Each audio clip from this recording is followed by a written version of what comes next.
Magandang araw po, welcome po sa aking channel of 9 TV.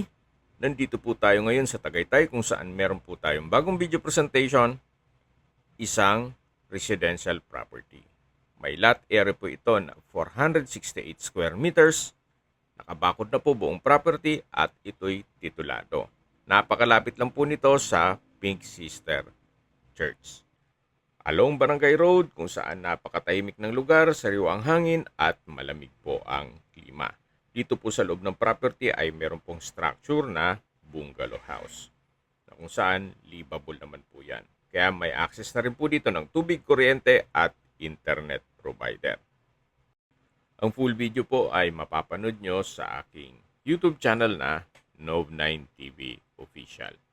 Binebenta po ito ni owner sa halagang 13,500 pesos per square meter. Kung may mga katanungan po kayo, tawag lang po kayo sa aking numero. Maraming